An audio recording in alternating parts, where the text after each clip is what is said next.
Kitang tanan gitawag kita aron mahimong mga builders, magtutukod.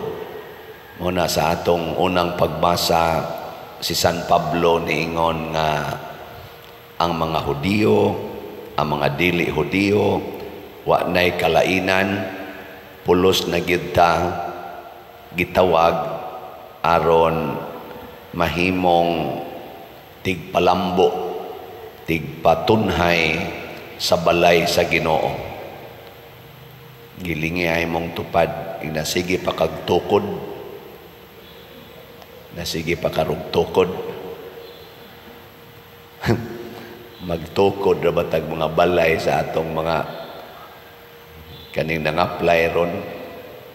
Gatos na raban ni kapin ang nang-apply. Unsa man ning atong tukoron kaning sa CTO nato nga slot, kabahin ka anis pagtukod aning balay sa Ginoo. Unsa man yung paminaw? Wa mo kibaw.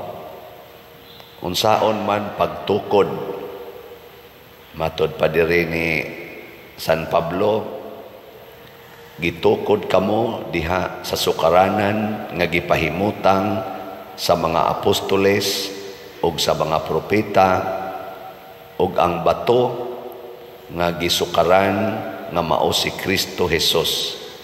Siya mao ang nagsagang sa tibuok balay hangtod mahimo kining templo nga balaan sa Ginoo. Pasabot og ang ato ganing pagtukod bisag unsa pay atong buhaton, di na gani in line sa mga pulong og mga buhat ni Kristo. Wa na ta magtukod ana, nagguba na ta. Pananglitan, tukod kag balay niya ang imong pagtukod sa balay, nakaali sa agianan sa imong silingan, o kaha nakaagi sa nakaali sa agianas tubig nga maura kita toy outlet aron dili mulunop kun mag-uwan og dako, kay imong naalihan ang kanal, kay aw naa diha nag-agi ang kanal or ang creek. Unsa man ang imong pagtukod, naka palambo pa na sa balay sa Ginoo o nakaguba? Tubag. Inay man kay mong tingog. Tukod tag buildings, purting dagkuang buildings, kay ang tumong mag-produce tag mass production aron mahimot ang mga milyonaryo tungod sa dagko kayong kita, pero nakaguba sa atong ecology, labi na gyud sa atong ozone layer nga niresulta karon niining gitawag og global warming, nga ang mga bagyo, ang uwan makamatay na gyud maayo tungod kuno ni aning global warming. Mao man gisulti sa atong mahal nga presidente. Di na gini kapugngan kay epekto na ni sa climate change o global warming. Resulta man sad na sa atong mga dagko kay mga factories o mga sakyanan nga nagsigig aso. Nya unsa pa na nga pagka-build, unsa man na nga pagka-build nato, nakatukod pa na sa balay sa Ginoo o nakaguba? May man kay mong utubag na yun. Kung ang imong gibuhat karon nakaguba sa imong buhok, sa imong kilay, sa imong naong, sa imong palupyan tube, naka-abortion na ka, nakalaygit na ka, aron lang yun masiksi kayo imong lawas, way magsigi og hasol nimong mga anak, imo nang gipalaygit ang imong lawas. Unsa man ang buhatan, nakatukod o nakaguba sa lawas ni Kristo?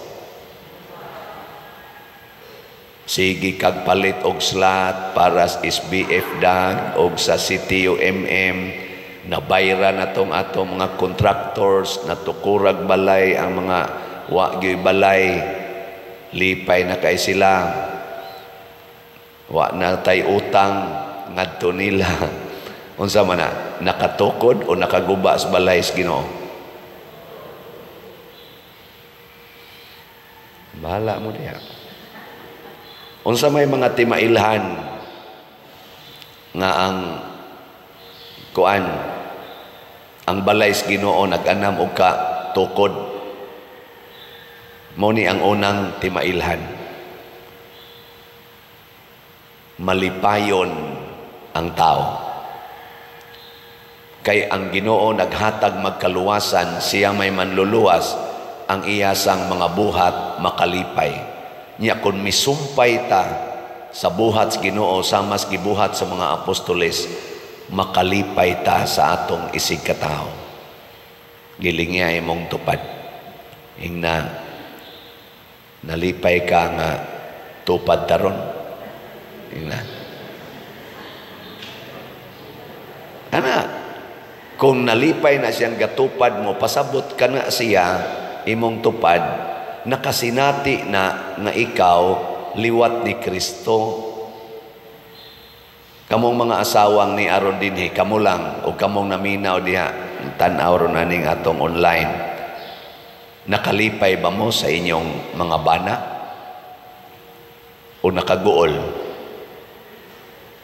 Sige, pangutan na inyong mga bana, mga asawa, ina, dong, darling, honey, be, love, unsa pa ng inyong mga taho diha.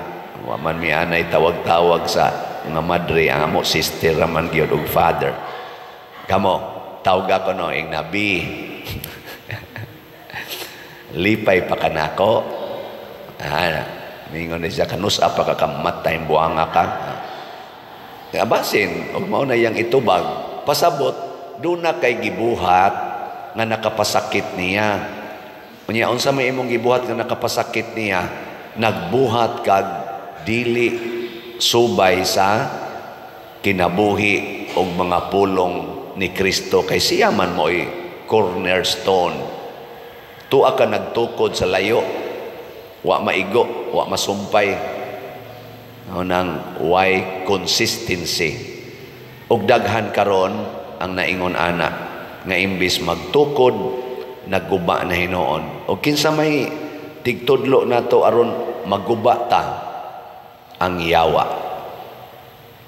Masudlan ganitas pulong sa yawa nga mao ang sala, mga guba gyud ang atong sitwasyon. Ang Pilipinas karon kada gyud uwan, kada bagyo naagyoy mahitabo nga mga baha, landslide, naanagyoy mga matay. Ngano ka nga ang Pilipinas nagtawag man unta nga the only Christian country in the Far East. 80% or 85% more or less sa atong population Katoliko. Ana, ngano man nga nangaguba naman ning atong palibot, wa na may makasagang sa tubig samas nahitabo karong bag-o kanang dako kadaot dias Bicol ug sa part sa Luzon hasta pagay dinis Visayas. Tungod lang adtong Christine nisunod pag ito niya itong bag-o pang niagi nga si Karina. Kana si Kuan, Sister Karina din buutan kay na muna atong leader sa katikista. Buutan kayo nga pagkaasawa, buutan kayo nga pagka-katikista, ug atong servant din ni simbahan, choir pagyod na arang naong simbahan, pero mahimo sa day siyang bagyo, pertis ang bangisa. Kana sa Christine, sa kuy gagawng Christine, ang mga buutan man ang mga Christine, di ba? Kasagaras mga Christine, mga gwapa, mga buutan, basta nga lag Christine. Ana, lingiyay mong tupad na Christine ka. Na mga gwapa, ako wa kay ko'y nailhan nga ginganlag Christine nga batignaong. Kabantay mo? Ambot og na timing lang sa katingali. Basig na say Christine nga. Aka na bang standards kalibutan ba nga bati? Pero unsay gibuhat ni Christine dito sa Bicol o kanang eastern part sa atong naning Philippines, pagkangilara gyud. Nangabungkag ang mga balay, mga sakyanan, mga anod, mga humayan, mga eskwelahan, mga malls, nangabungkag isod, tubig, porting, lapok, pastang hugawa. Nga naman, tungod kay ang atong nasod, ang labi na gyud ang atong mga leaders gisudlan sa pulong sa yawa nga mao ang sala. Naron ga na tan-aw ta social media, siging hisgot anang dagko kayong mga kwarta nga nangawagtang, dagkong mga budget para sa lain-lain ato mga projects, labi na gyud aning sikat kairon na flood control. Ngiluhan ta magtan-aw sa ilang mga budget niya, magsige dayong pangita, hain naman ana, billions ang gihisgutan, dili millions. Ang atong mga leaders atong iampo kay murag ang ilang gihisgutan, sige lahi man nga isyu, dili man kaayo igo sa nihapak rog maayo nato. Nanasad ko'y nabatian, bisan dinis atong parokya, nanay nangamatay, tungod aning tulis. Gani sa Pilipinas, karon ko no, mga 4 na sad ka mga journalist ang nangamatay, ipang tulis, ipang patay.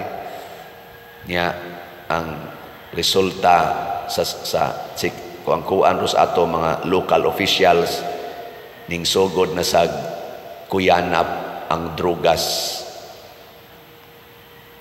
Basin og dili na tubig ang mubaha na sad nato, basig mubaha na sad ang drugs.